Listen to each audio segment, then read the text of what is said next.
Hello everyone, आज हम लोग chapter 6 process to compel appearance पढ़ेंगे ऑफ भारतीय नागरिक सुरक्षा संहिता का। इसके पहले हम लोग चैप्टर 5 कंप्लीट कर चुके हैं जो अरेस्ट ऑफ पर्सन के बारे में बात करता था और वहाँ पे राइट्स दिए हुए थे जिस पर्सन को अरेस्ट करा गया है उसके लिए।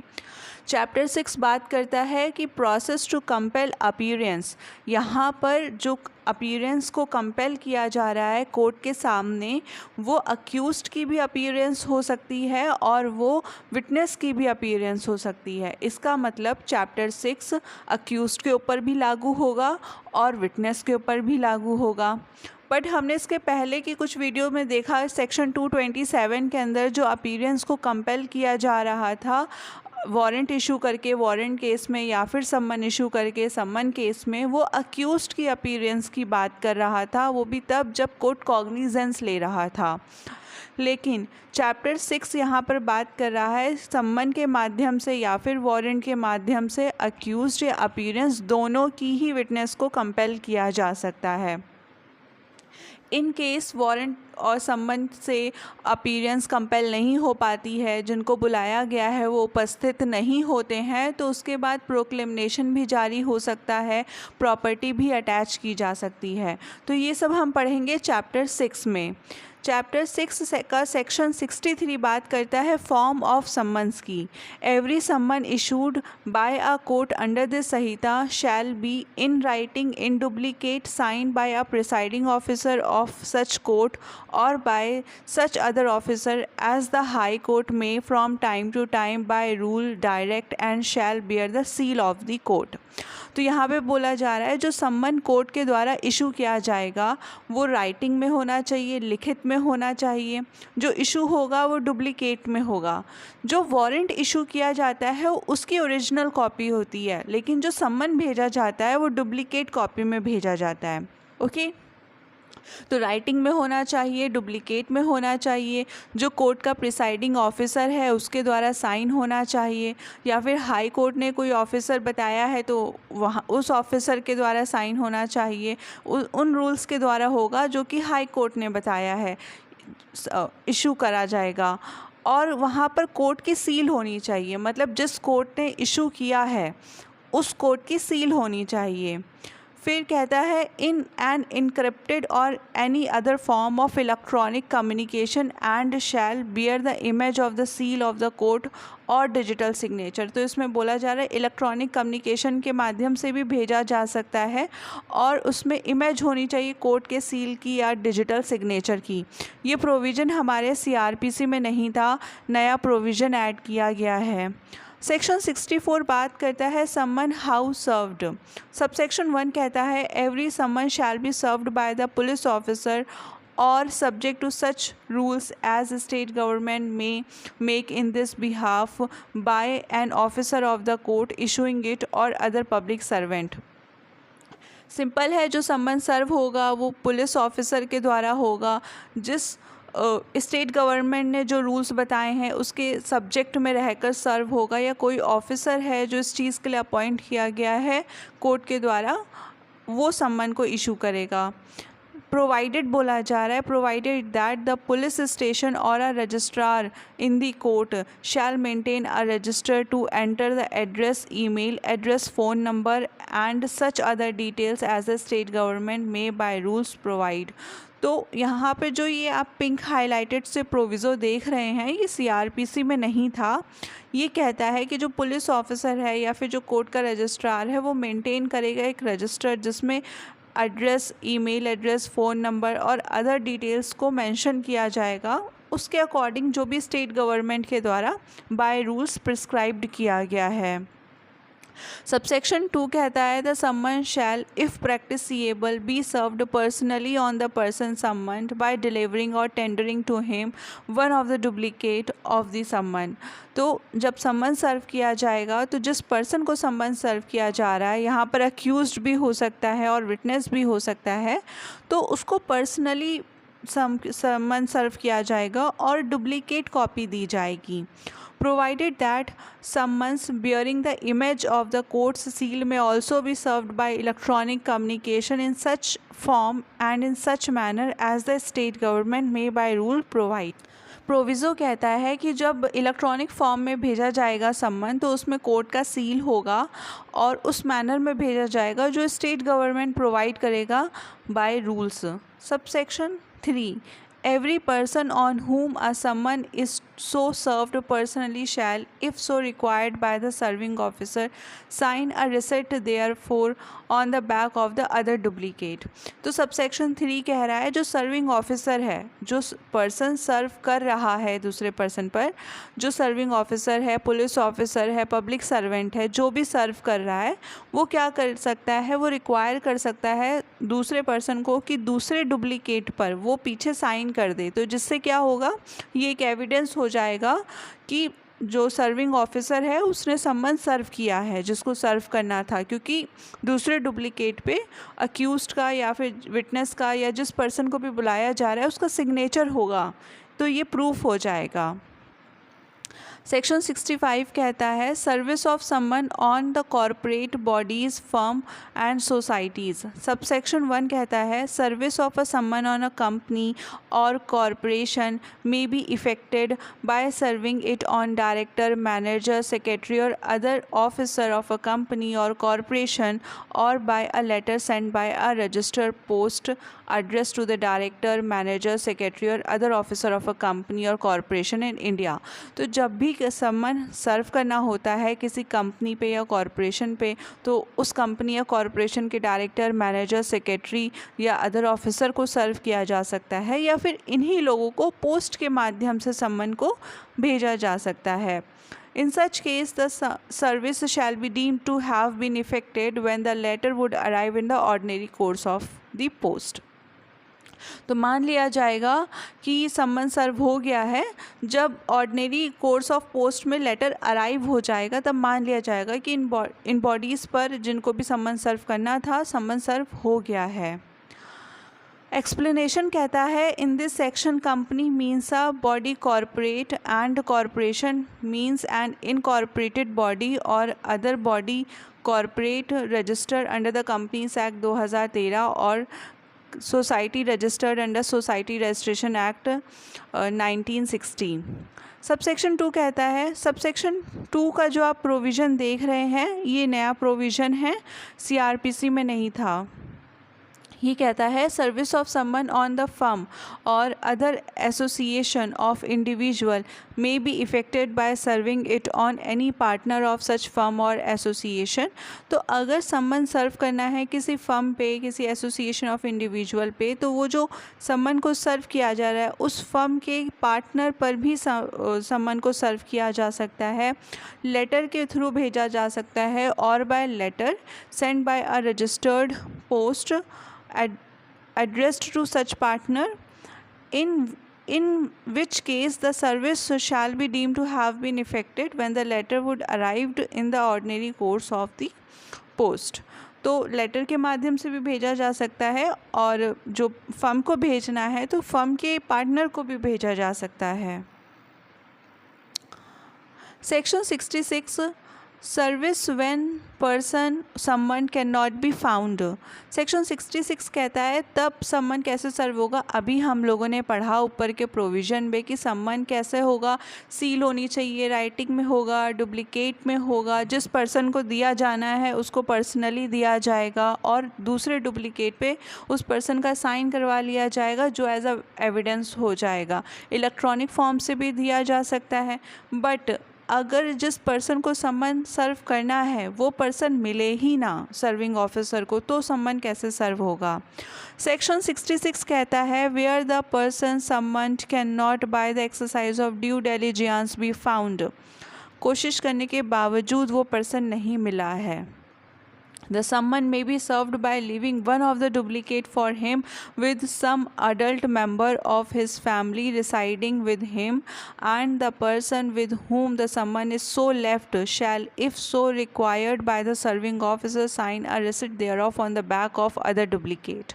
तो बोला जा रहा है कि वो पर्सन जिसे पर्सनली सर्व करना था वो तो मिला नहीं, तो उसका कोई मेंबर होगा जो अडल्ट होना चाहिए, फैमिली मेंबर होगा जो अडल्ट होना चाहिए, कोई भी हो सकता है, है, मेल या फीमेल दोनों में से कोई भी अडल्ट फैमिली मेम्बर हो सकता है, उसको सर्व कर दिया जाएगा। और अगर सर्विंग ऑफिसर चाहता है, रिक्वायर करता है, तो उस अडल्ट मेल या फीमेल कोई भी मेंबर जिसको भी सर्व किया गया है उसकी जगह पर जिसको करना था उसका साइन करवा सकता है दूसरे डुप्लीकेट में। एक्सप्लेनेशन ये कहता है कि जो सर्वेंट है फैमिली का वो फैमिली मेंबर में नहीं गिना जाएगा। सेक्शन 67 है procedure when service can not be affected as before provided. तो अभी तक हमने जो भी प्रोविज़न पढ़े उसके हिसाब से सम्मन सर्व नहीं हो पा रहा है, तो सम्मन कैसे सर्व होगा? मतलब कि मेल मेंबर भी नहीं मिला, फीमेल मेंबर भी नहीं मिला अडल्ट, तो कैसे सम्मन सर्व होगा? तो सेक्शन 67 कहता है if service can not be exercise of due diligence be effected as provided in section 64, 65, 66, the serving officer shall affix one of the duplicate of the summon to some conspicuous part of the house or homestead in which the person summoned ordinarily reside, and thereupon the court, after making such inquiry as it thinks fit, may either declare that the summon has been duly served or order fresh service in such manner as it consider proper। तो जो ऊपर के दिए गए provision है वो person नहीं मिला है, उसके फैमिली का कोई अडल्ट मेल मेंबर या फीमेल मेंबर कोई भी नहीं मिला है, और या फिर जो दिए गए प्रोविज़न है उसमें किसी भी तरीके से सम्मन सर्व नहीं हो पा रहा है, तो सम्मन कैसे सर्व होगा? तो जो सर्विंग ऑफिसर है उनमें से एक डुप्लीकेट, जो सम्मन का डुप्लीकेट है, उसको किसी ऐसी जगह पे चस्पा कर देगा, अफिक्स कर देगा जो कि कॉन्स्पिशियस है, मतलब आसानी से दिख जाएगी। वो घर हो सकता है जहाँ पर वो ऑर्डिनरली रिसाइड कर सकता है, कोई भी जगह हो सकती है, और वहाँ पर कोर्ट डिक्लेयर कर सकता है कि सम्मन ड्यूली सर्व हो गया है और प्रोसीडिंग में आगे बढ़ सकता है, या फिर अगर कोर्ट को लगता है तो फिर से वो सम्मन इशू करने का ऑर्डर दे सकते हैं, फ्रेश सम्मन सर्विस करने का भी ऑर्डर दे सकते हैं, या फिर वो ये भी डिक्लेयर कर सकते हैं कि सम्मन सर्व हो गया है। जो भी करेंगे वो इंक्वायरी करने के बाद करेंगे। ये कहता है सेक्शन 67। 68 बात करता है सर्विस ऑन गवर्नमेंट सर्वेंट। तो अगर सम्मन देना है किसी ऐसे पर्सन को जो गवर्नमेंट सर्वेंट है तो कैसे सर्व होगा? तो सेक्शन 68 का सबसेक्शन 1 कहता है where the person summon is in the active service of the government, the court issuing the summon shall ordinarily send it in duplicate to the head of the office in which such person is employed. तो कोई person है जो government servant है, उसको सम्मन सर्व करना है, तो उसका कोई हेड होगा जहाँ पर वो काम करता होगा, ऑफ कोर्स हेड होगा, तो उस डिपार्टमेंट के हेड को भेज दिया जाएगा duplicate. And such head shall thereupon cause the summon to be served in the manner provided by the section 64 and shall return it to the court under his signature with the endorsement required by that section। तो क्या करेगा? जैसे सम्मन 64 में सर्व हो रहा है वैसे ही उस गवर्नमेंट सर्वेंट पर खुद सम्मन सर्व कर देगा, और फिर वो जो डुप्लीकेट था उस पर खुद अपना साइन करेगा और कोर्ट को वापस भेज देगा। तो ये क्या हो जाएगा? ये एक प्रूफ हो जाएगा कि जो हेड था उसने सम्मन सर्व कर दिया है, और इंडोर्समेंट कर देगा उसमें अपने सिग्नेचर का। जो सिग्नेचर है वो एविडेंस है कि सर्विस ऑफ द सम्मन हो गई है। सेक्शन 69 कहता है सर्विस ऑफ सम्मन आउटसाइड लोकल लिमिट्स। तो जो कोर्ट है उसको सर्विस ऑफ द सम्मन करनी है अपनी लोकल ज्यूरिसडिक्शन के बाहर।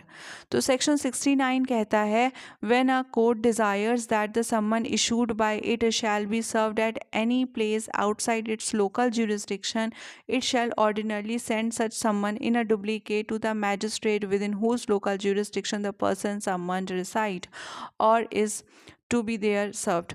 तो वहाँ पर क्या होगा? एक कोर्ट है जिसको अपने लोकल ज्यूरिसडिक्शन के बाहर किसी पर्सन को सम्मन सर्व करना है, तो जिस मैजिस्ट्रेट के लोकल ज्यूरिसडिक्शन में वो पर्सन है उस मैजिस्ट्रेट को डुप्लीकेट भेज दिया जाएगा, और वो मैजिस्ट्रेट क्या करेंगे? उस पर्सन पे सम्मन सर्व कर देंगे। ये कहता है हमारा सेक्शन 69। सेक्शन 70 बात करता है proof of service in such cases and when serving officer not present. Subsection 1, when a summon issued by a court is served outside its local jurisdiction and in any case where the officer who has served a summon is not present at the hearing of the case, an affidavit purporting to be made before a magistrate that such summon has been served। तो वहाँ जहाँ पे court को सम्मन सर्व करना था अपने local jurisdiction से बाहर, और जिस ऑफिसर ने सम्मन सर्व करा है जाकर वो कोर्ट में प्रेजेंट नहीं है हियरिंग के दौरान, तो वो कैसे प्रूफ होगा कि सम्मन सर्व हुआ है।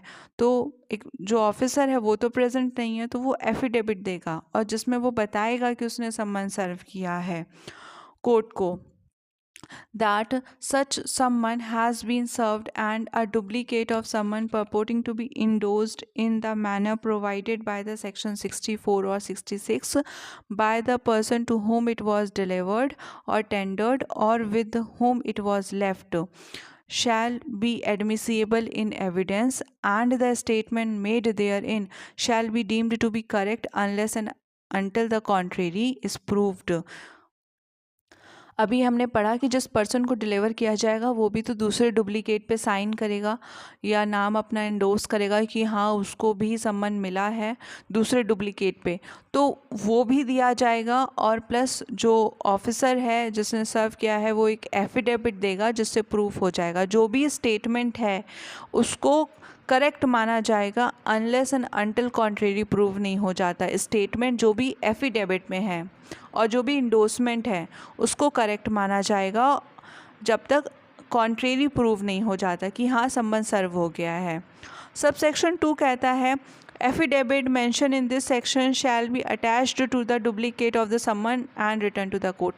तो अभी हमने पढ़ा कि जो सर्विंग ऑफिसर है वो एफिडेविट देगा और जो डुप्लीकेट है जो कि पर्सन साइन करके भेजता है कि हाँ उसको मिल गया है, सर्विंग ऑफिसर रिक्वायर करता है अक्यूज्ड को या विटनेस को जिसको भी सम्मन सर्व किया जाता है कि वो दूसरे डुप्लीकेट पे साइन करे, तो दोनों को अटैच करके कोर्ट में दे दिया जाएगा। सबसेक्शन 3 कहता है all summon served through the electronic communication under section 64 to 71 both inclusive shall be considered as duly served and the copy of such summon shall be attested and kept as a proof of service. Subsection 3 new provision है। जो pink से highlighted आप इस video में देख रहे हैं वो CRPC में नहीं था, वो BNSS में है और वो नया प्रोविज़न है। तो इसमें यही बोला जा रहा है क्योंकि आप जब भी BNSS पढ़ेंगे तो उसमें इलेक्ट्रॉनिक एविडेंस को, इलेक्ट्रॉनिक कम्युनिकेशन को, इलेक्ट्रॉनिक ऑडियो वीडियो रिकॉर्डिंग को, इन सब चीज़ों को बहुत इम्पोर्टेंस दी गई है। ये भी यही बात करता है कि अगर इलेक्ट्रॉनिक कम्युनिकेशन के माध्यम से सम्मन सर्व किया जा रहा है तो उसको ड्यूली प्रूव्ड मान लिया जाएगा और कॉपी ऑफ द सम्मन को अटेस्ट किया जाएगा और वो केप्ट किया जाएगा कि एज अ प्रूफ है कि हाँ सर्विस ऑफ द सम्मन हो गया है। सेक्शन 71 बात करता है service of summon on witness की। Subsection 1, notwithstanding anything contained in the preceding section of this chapter, a court issuing a summon to a witness may, in addition to and simultaneously with the issue of such summon, direct a copy of summon to be served by electronic communication।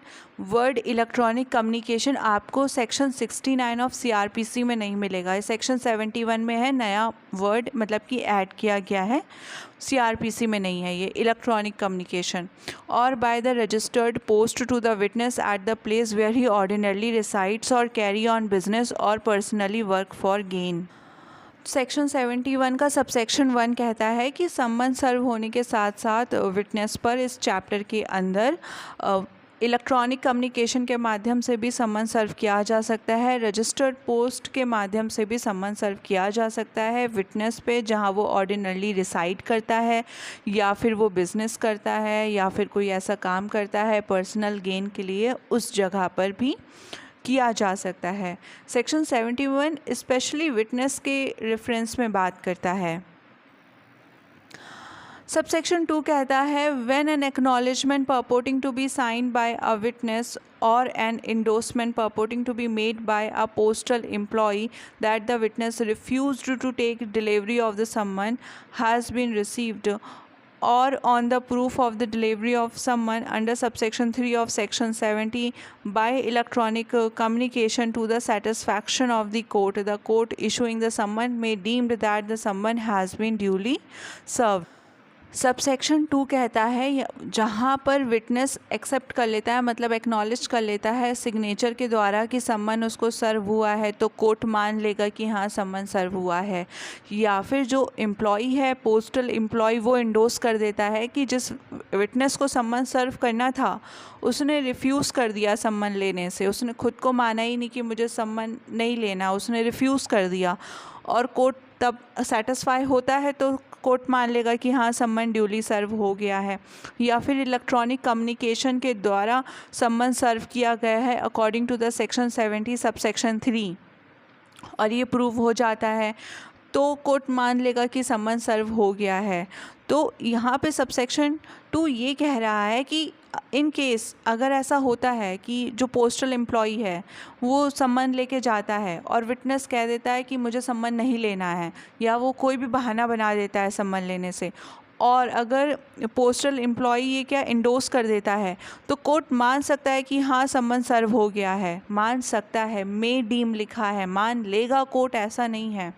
या फिर electronic communication के माध्यम से सम्मन सर्व हुआ था, सारी requirement पूरी हो गई, या फिर विटनेस ने खुद ही एक्नॉलेज करा है सिग्नेचर के माध्यम से कि सम्मन उसने रिसीव कर लिया है, डुप्लीकेट पे जो साइन करता है विटनेस या अक्यूज्ड जिसको भी सम्मन सर्व किया जाता है, तो कोर्ट मान सकता है कि हाँ सम्मन सर्व हो गया है।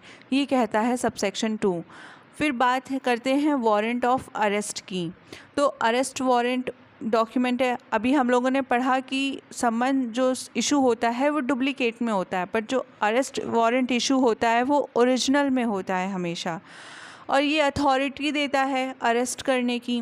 तो सेक्शन नंबर 72 कहता है form of warrant of arrest and duration.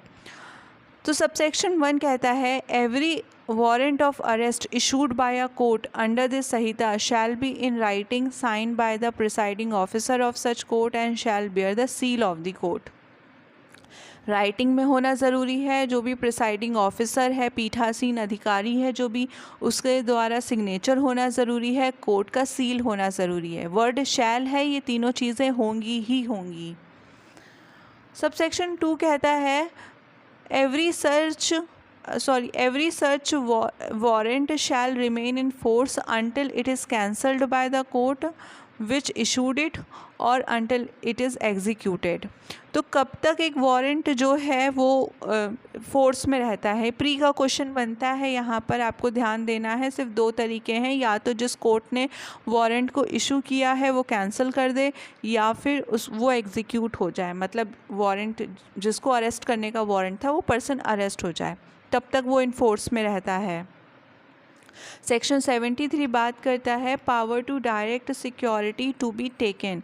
Subsection 1 कहता है any court issuing a warrant of search of any person may in its discretion direct any endorsement on the warrant that if such person execute a bail bond with sufficient sureties for his attendance before the court at a specified time and thereafter until otherwise directed by the court, the officer to whom the warrant is directed shall take such security and shall release such person from the custody। Subsection 1 कहता है कि जिस court ने warrant issue करा है वो उसमें endorse कर देते हैं कि जो पर्सन वारंट को एग्जीक्यूट कर रहा है वो बेल बॉन्ड ले सकता है, सफिशिएंट सिक्योरिटी ले सकता है और सुनिश्चित कर सकता है कि जिस पर्सन को अरेस्ट किया जा रहा है वो कोर्ट में आ जाएगा जब उसे बुलाया जाएगा। तो उस पर्सन को जिसको अरेस्ट किया गया है उससे बेल बॉन्ड लेकर सफिशिएंट सिक्योरिटी लेकर उसे रिलीज़ किया जा सकता है कस्टडी में। लेकिन ये कोर्ट की डिस्क्रिशन पे है कि वो ऐसा इंडोर्समेंट वारंट में करते हैं या नहीं करते हैं। अगर वो करते हैं तो जो ऑफिसर है जो एग्जीक्यूट कर रहा है वो बेल बॉन्ड ले लेगा उस अरेस्टेड पर्सन से, और जिस टाइम बुलाया जाएगा उस टाइम उस पर्सन को कोर्ट में आना होगा और तुरंत वो उसको गिरफ्तार नहीं करेगा, कस्टडी से रिलीज़ कर देगा। बट ये कोर्ट की डिस्क्रिशनरी पावर है और ये डिपेंड करता है कि ये कंडीशन, ये इंडोर्समेंट वारंट पे किया गया है या नहीं किया गया है कोर्ट के द्वारा। अगर ऐसा कोई इंडोर्समेंट किया गया है तो सबसेक्शन 2 बताता है क्या होगा, नंबर ऑफ़ श्योरिटीज़ होंगे, मतलब कितने लोग होने चाहिए जो उस अरेस्टेड पर्सन की श्योरिटी ले रहे हैं कि हाँ जब बुलाओगे इसको तब ये आ जाएगा कोर्ट में। तो नंबर ऑफ़ श्योरिटीज़ पता होने चाहिए, वारंट में होना चाहिए। जो भी इंडोर्समेंट किया जा रहा है कोर्ट के द्वारा वो कोर्ट ये भी मेंशन करेगा साथ में कि कितने श्योरिटीज़ होने चाहिए। क्लॉज बी कहता है the amount in which they and the person for whom arrest the warrant is issued are to be respectively bound. तो क्लॉज बी कह रहा है वो जो अमाउंट है वो अमाउंट भी मेंशन होना चाहिए कि उन श्योरिटीज़ पे कितना अमाउंट की बाउंडेशन है या फिर वो अरेस्टेड पर्सन किस अमाउंट से बाउंड है जो इसके खिलाफ वारंट इशू हुआ है, वो अमाउंट होना चाहिए और टाइम होना चाहिए कि उसे किस समय कोर्ट के आगे अपीयर होना है, अटेंड करना है। ये सब कहाँ पर होगा, इंडोर्समेंट में मेंशन किया जाएगा। अगर इंडोर्समेंट ऐसा किया जा रहा है वारंट के साथ और वो वारंट इशू मतलब वो वारंट एग्जीक्यूट हो रहा है किसी भी ऑफिसर के द्वारा जिसको भी डायरेक्ट किया गया है।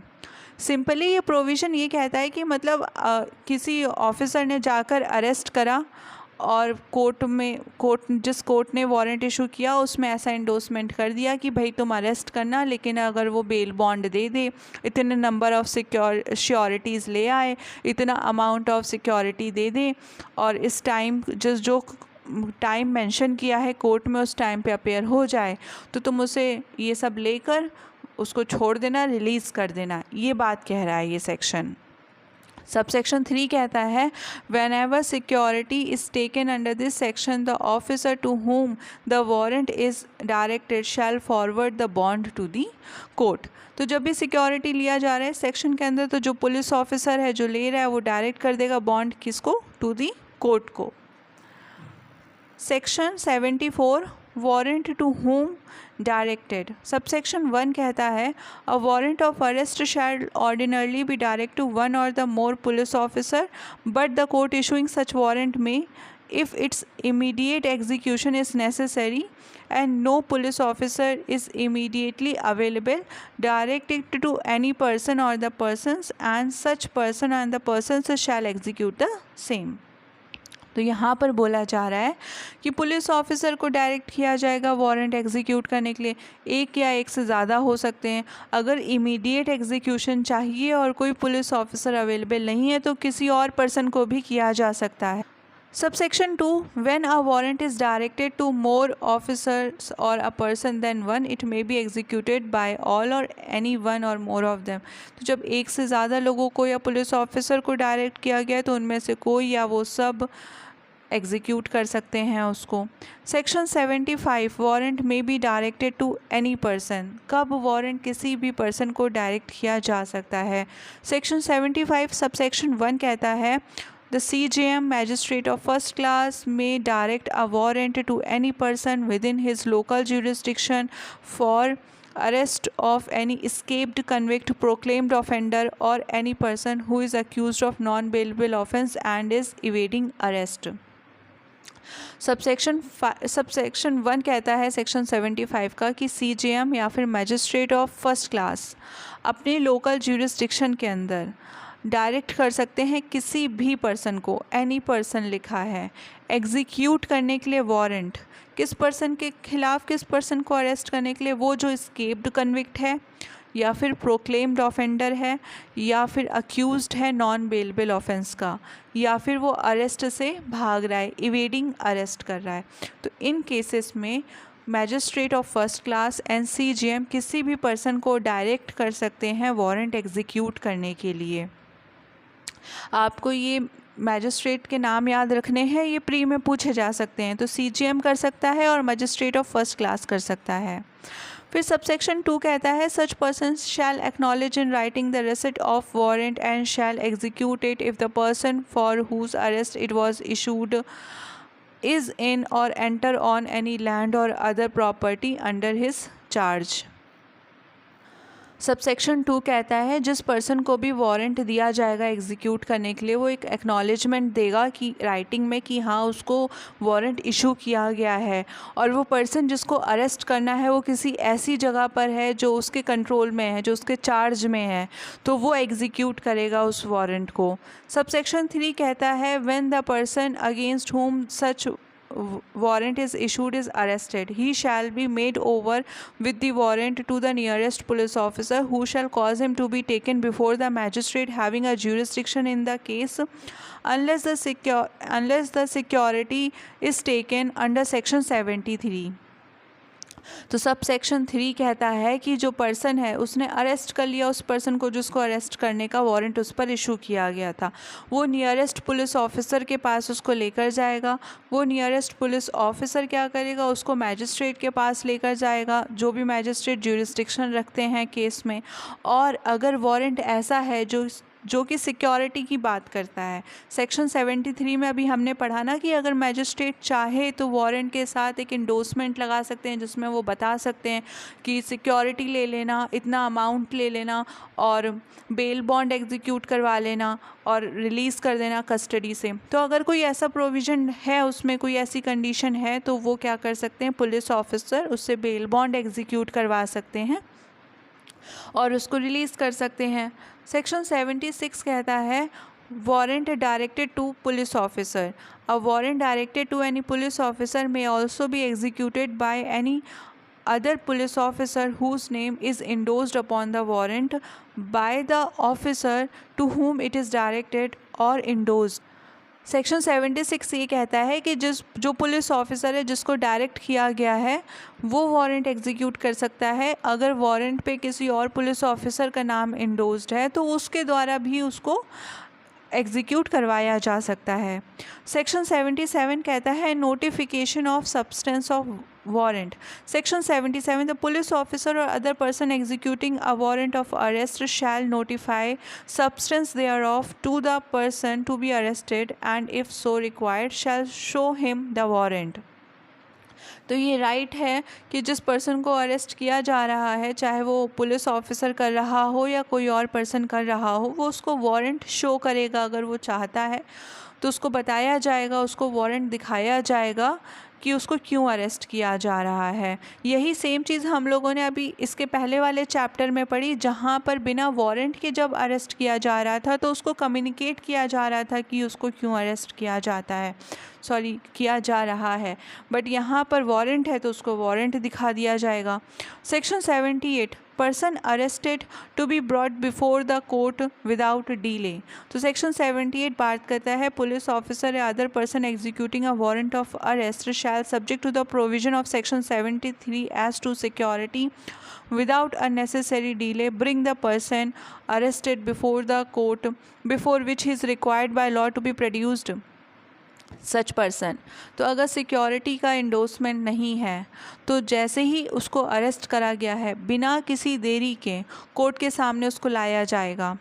ये कहता है section number 78 without unnecessary delay, word shall use किया गया है तो यहाँ पर भी मैंडेटरी है। अगर सिक्योरिटी लेने का कोई भी प्रोविज़न नहीं है, कोई भी इंडोर्समेंट नहीं है वारंट में, तो जल्दी से जल्दी उसे मैजिस्ट्रेट के आगे, कोर्ट के आगे ले जाया जाएगा। Provided that such delay shall not in any case exceed 24 hours exclusive of time necessary for journey from place of arrest to the magistrate court। तो जर्नी का टाइम जो है जहाँ पर अरेस्ट करा है और जितना टाइम लग रहा है अरेस्ट की जगह से कोर्ट तक का, वो हटा दिया जाएगा। और मैक्सिमम 24 घंटे है, मैक्सिमम है, ये इससे ज़्यादा नहीं लगेगा, कम लग सकता है। तो 24 घंटे के अंदर उसे मैजिस्ट्रेट के सामने ले जाया जाएगा। सेक्शन 79 वेयर वारंट में बी एग्जीक्यूटेड। तो वारंट इंडिया में कहीं पर भी एग्जीक्यूट किया जा सकता है, सेक्शन 79 है। यहाँ से भी प्री का क्वेश्चन बनता है। उसके बाद है सेक्शन 80। सेक्शन 80 बात करता है warrant forwarded for execution outside jurisdiction. Important section है। सेक्शन 80 सब सेक्शन 1 कहता है when a warrant is to be executed outside the local jurisdiction of the court issuing it, such court may instead of directing the warrant to the police officer within its jurisdiction forward it by post और otherwise to any executive magistrate, district superintendent of police or commissioner of police within the local limits of whose jurisdiction it is to be executed। एक court है जिसे warrant execute करवाना है but अपने local jurisdiction में नहीं करवाना है, दूसरे लोकल ज्यूरिसडिक्शन में करवाना है, दूसरी कोर्ट के लोकल ज्यूरिसडिक्शन में करवाना है, तो वो अपने पुलिस ऑफिसर को नहीं कहेगा, अपने लोकल ज्यूरिसडिक्शन के पुलिस ऑफिसर को ना कह के कि तुम वारंट एग्जीक्यूट करो, पोस्ट से फॉरवर्ड कर रहा है या किसी भी माध्यम से फॉरवर्ड कर रहा है उस लोकल ज्यूरिसडिक्शन में जहाँ पर उसको एग्जीक्यूट करवाना है। तो किसको भेजेगा? अगर सपोज़ वो पोस्ट के माध्यम से भेज रहा है दूसरे के लोकल ज्यूरिसडिक्शन में, तो वहाँ के एग्जीक्यूटिव मैजिस्ट्रेट को भेज सकते हैं, या फिर डिस्ट्रिक्ट सुपरिटेंडेंट ऑफ पुलिस को भेज सकते हैं, या फिर कमिश्नर ऑफ पुलिस को भेज सकते हैं। वो क्या करेंगे? And the executive magistrate, district superintendent of police और the commissioner of police shall endorse his name thereon and if practicable cause it to be executed in the manner hereinbefore provided. तो उसमें अपना नाम वो indoors करेंगे और अगर ये प्रैक्टिसिएबल है तो जो अभी हमने मैनर पढ़ा है वारंट के एग्जीक्यूशन का उसको वो एग्जीक्यूट करेंगे। सबसेक्शन 2 कहता है the court issuing a warrant under subsection 1 shall forward along with the warrant the substance of information against the person to be arrested together with such document if any as may be sufficient to enable the court acting under section 83 to decide whether the bail should or should not be granted to the person। तो जो court warrant issue कर रहा है subsection 1 में, वो warrant भेज रहे हैं बाय पोस्ट, बाकी भी इंफॉर्मेशन भेजेंगे जिससे कि सेक्शन 83 के अंदर कोर्ट डिसाइड कर सके कि जिस पर्सन को अरेस्ट किया जा रहा है इसे बेल पे रिलीज़ करना है या नहीं करना है। तो और भी इंफॉर्मेशन जिस पर्सन को अरेस्ट करना है उससे जुड़ी भेजी जाएगी। सेक्शन 81 कहता है warrant directed to the police officer for execution outside jurisdiction.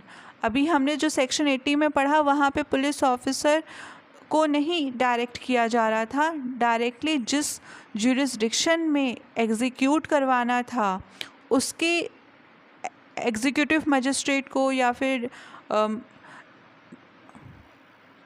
District superintendent of police को या फिर कमिश्नर ऑफ पुलिस को डायरेक्टली पोस्ट के थ्रू भेजा जा रहा था। लेकिन यहाँ पर पोस्ट या अदरवाइज़ के थ्रू ना भेजकर अपने ही ज्यूरिसडिक्शन के पुलिस ऑफिसर्स को इशू करने के लिए कहा जा रहा है सेक्शन 81 के अंदर। सेक्शन 81 सबसेक्शन 1 कहता है where a warrant directed to a police officer is to be executed beyond the local jurisdiction of the court issuing the same he shall ordinarily take it for endorsement either to the executive magistrate और the police officer not below the rank of officer in charge of a police station within the local limit of whose jurisdiction the warrant is to be executed. Section 81 के अंदर police officer अपने ही jurisdiction के police officer को direct किया जा रहा है warrant execute करने पर, और वो पुलिस ऑफिसर वो उस वारंट को लेकर जा रहा है ऐसे ज्यूरिसडिक्शन में जहाँ पर उसको एग्जीक्यूट करना है।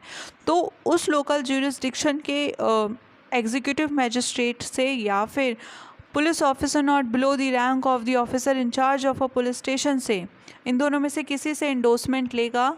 ये लोग वहाँ के हैं जहाँ पर वारंट एग्जीक्यूट होना है, मतलब दूसरे लोकल ज्यूरिसडिक्शन के हैं जहाँ पर एग्जीक्यूट होना है।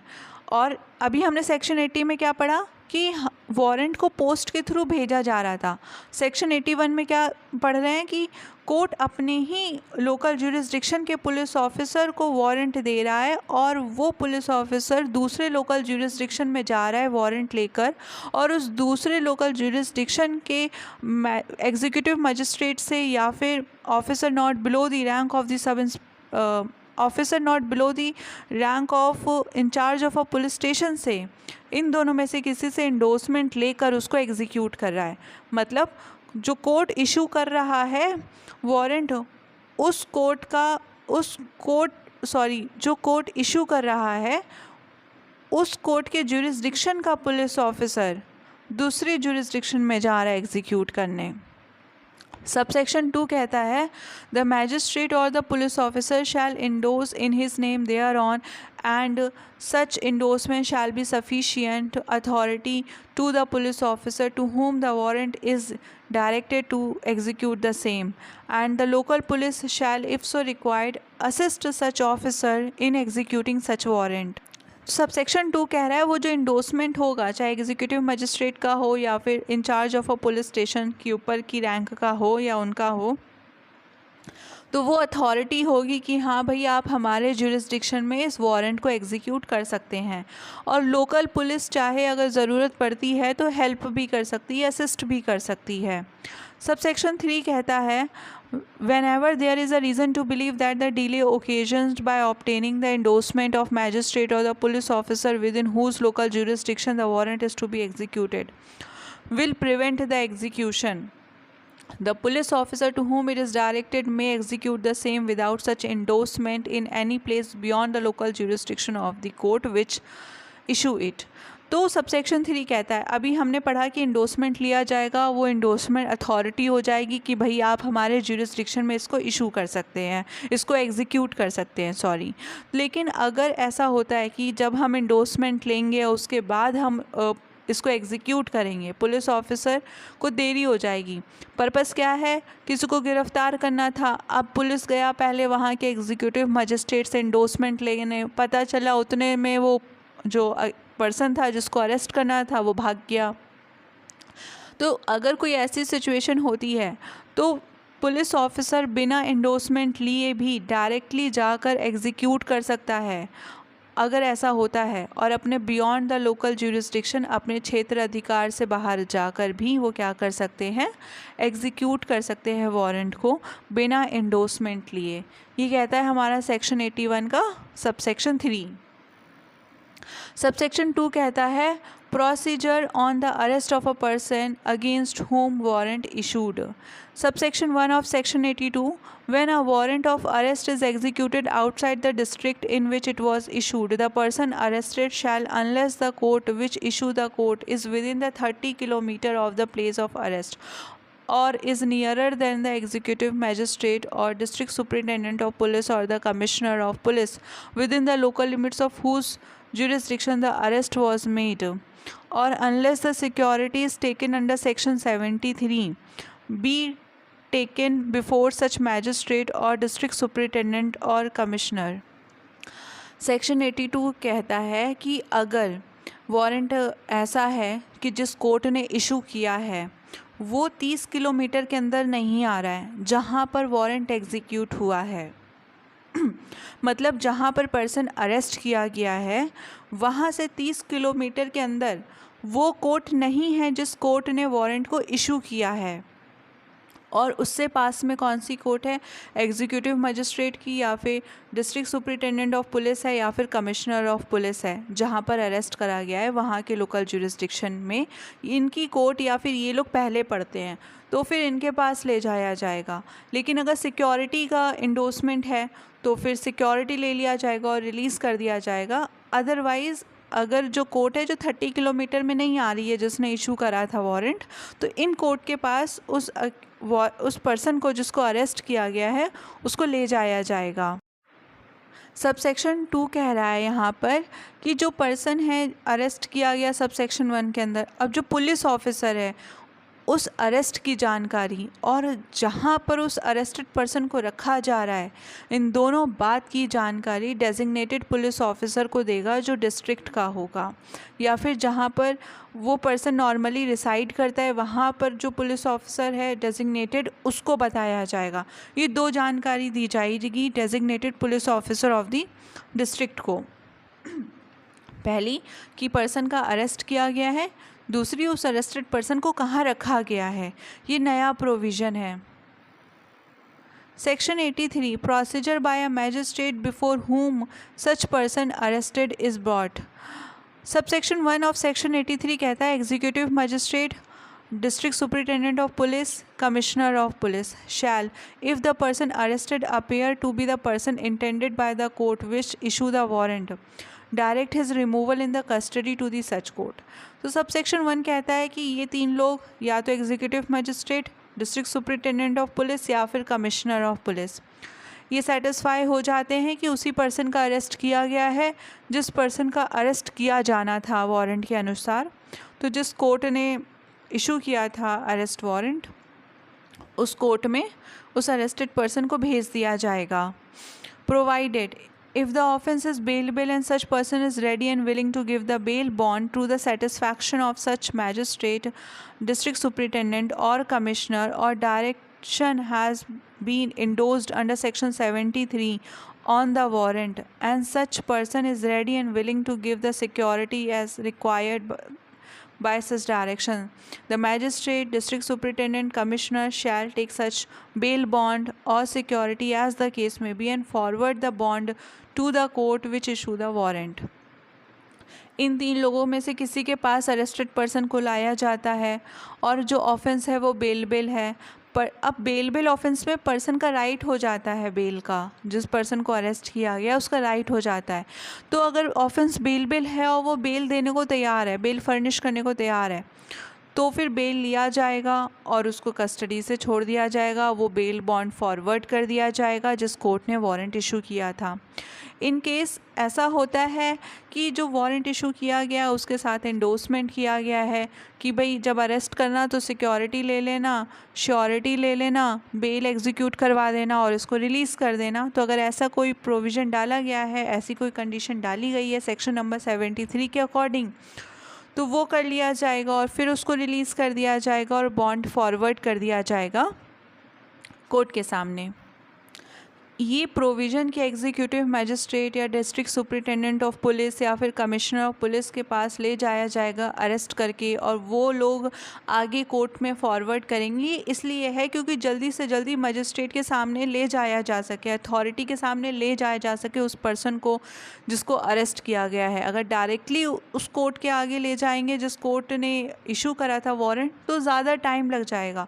तो पहले इनके पास ले जाएंगे, जो भी प्रोविज़न है इसको फॉलो किया जाएगा और फिर ये कोर्ट आगे फॉरवर्ड कर सकते हैं। तो ये इसलिए है। प्रोवाइडेड इसका प्रोविज़ो कहता है further that if the offence is a non bailable it shall be lawful for the CJM subject to the provision of section 480 और द सेशन जज of the district in the arrest is to be made on consideration of the information and the document referred to under subsection 2 of section 80 to release such person on bail।